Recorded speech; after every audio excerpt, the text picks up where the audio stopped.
For over a month now, many people have been following the reckless Ben and the Bricks and Minifig controversy, and people are rallying behind Ben Schneider.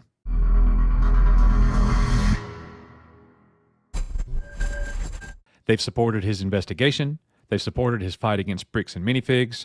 They've supported his fight against what many see as institutional overreach. But now, Ben has made a decision that even some of his biggest supporters are questioning. Newly released court audio appears to show Ben telling the judge that he plans to represent himself. And tonight, we're asking a simple question. Is this a bold move or a huge mistake? Hey everybody, welcome back to Screenaholics Report. Today, Nick and Coach, we are reporting on the leaked audio where Ben Schneider, Reckless Ben, is saying that he is going to be representing himself. We're going to get into actually listening to this and reacting with you. Here we go. Case number 261 and a bunch of zeros. Here we go. All right, do we have Benjamin Schneider online? Yes, sorry for the last time you called. I think I hit the wrong button and accidentally got in a private meeting with the prosecutor, but I'm here now. Oh, that's fine. Technical difficulties. All right, we're here on case Everybody has 261 ending 376, scheduled for a pretrial today. And are you representing yourself on this case, Mr. Schneider? Yes. A simple answer to a very big question. Yeah. Now, this is something that he can change his mind about moving forward. He better change his mind. I would really like to see him change his mind. Yeah, definitely. That is talk about reckless Ben. This is definitely a reckless decision. It is. Because he's about to step into the arena. Look, Ben Schneider is a very smart young man. There is no doubt about that. Yeah. He probably could represent himself in a lot of cases. Yeah, but it's This still not a case, good idea. There's too much on the line here. Yeah. Yeah. Okay, have you had a chance to speak with the prosecutor then? Yes. Okay, Ms. Telford? We need to continue with time for review video footage. Need a continuance. Do you need time to view video footage? Yes, there's, the defendant claims that he gave some video footage to officers, and so it's time to go with that. Okay. Does that work for you, Mr. Schneider? Yes. Okay.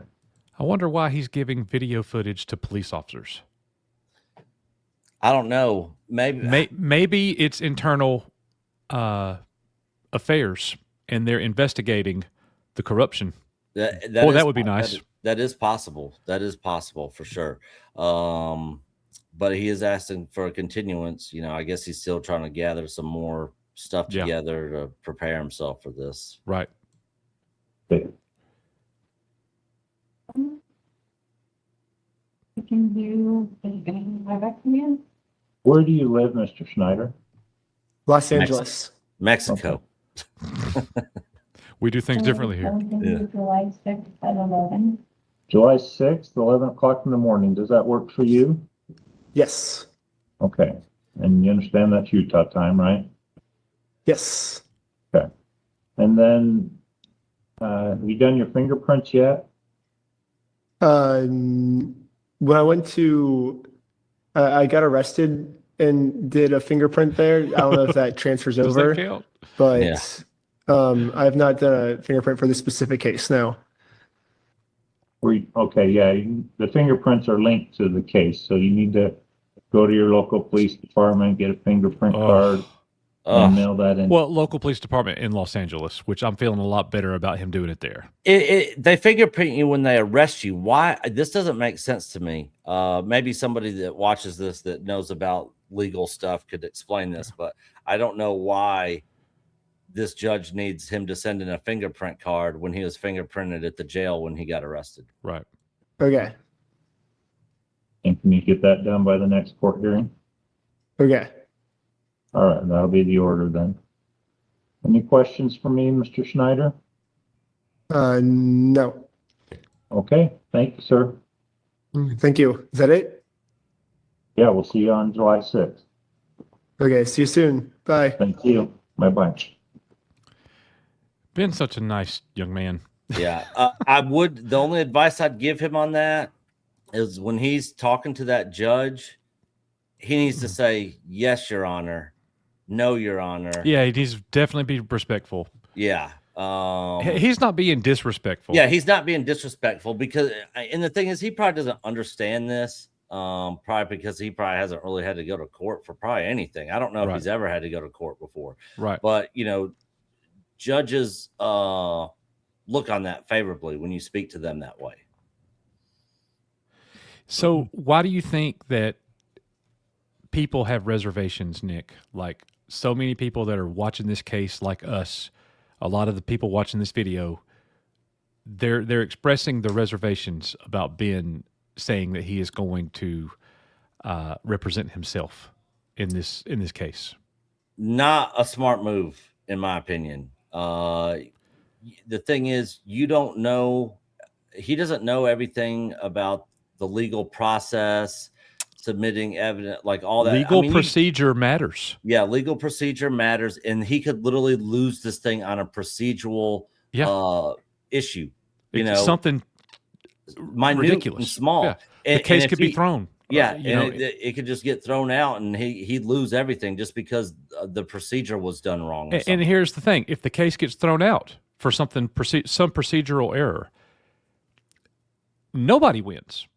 Yeah. And if Ben doesn't win, Ben loses. Yeah. I know that he's being sued, and Brian Mansell is being sued for everything under the sun. They're trying to get, you know, over $1 million in every penny made from this whole controversy. But just because that doesn't happen doesn't mean that Ben Schneider and Brian Mansell win. They actually have to get the collection back. And, in my opinion, damages. Yeah. That not just the cost of the collection. Like, you know, I would be trying to get more for the things that have happened. Yeah, definitely. In the treatment, like definitely. So, but court is different than YouTube. He's done a great job on YouTube setting this whole thing up. He's brilliant. He goes to any lengths necessary. He's researched well. He knows what he's doing. I mean, how many people his age can go open up a business, a corporation, and then create franchises? And well, anybody can do it, but they don't know how. And Ben's done all these things. Yeah, and get state law books and go through and find these legal loopholes that he used in his first video. Right. I mean, I don't know if you remember how big that book was. I wouldn't want to sit there and go through that. No, definitely not. The other thing here is the opposing side has resources and attorneys, and like you said, one mistake can have a lot of bad consequences. Yeah. So, you know, now why is Ben choosing to represent himself? It might be the cost of legal representation. He might not want to fork that over, or might not be able to afford it. He might be overconfident in his position. It might be a personal philosophy. After all, he is known as Reckless Ben. Yeah. And, you know, he might just very simply be wanting to speak for himself. Yeah. For me, the way I'm looking at it, my speculation is he's looking at this is an open and shut case. I don't need a lawyer. Once I provide this video evidence, it's a shut and done case. Right. But that's not necessarily true. Again, this just goes back to legal procedure and all that sort of stuff. And it's probably way more complicated than what he is thinking it's going to be. Exactly. So if I was him, I would 100% get a lawyer, dude. Definitely a good one. A good one. And I'm sure there's a lot of people who would pay for Ben to have the lawyer. And on top of that, there's probably a lot of lawyers out there that would love to take this case. Great lawyers. Yeah. So, you know, and that's, we want to just say as a reminder here, the story is bigger than Lego now. It started out as Lego and getting the collection back to the Mansells and all that. But, you know, it's bigger than that. There's lawsuit implications involved. The public interest in this story is very high. Yeah. And that's exactly why so many people are watching this. So we hope that Ben is able to pull this off. We're definitely pulling for him and rooting for him. We're waiting on video 3. We want to see it. We want to see what happens with this case. I can't wait until July the 6th. Let's get this thing going. We might even have to drive out to Utah and go sit in the courtroom, bro. And that would be awesome. And watch this thing go down. I'm sure your wife would be like, yeah, have fun, honey. Oh, we'll just have to like tell her we're doing something else or something. I don't know. But look, we'll definitely stay up to date on all this. Thank you very much for watching this video here at Screenaholics Report. And stay tuned, guys. We'll be back with more, an update on this situation as things progress. So we'll see you guys on the next one. Bye, guys.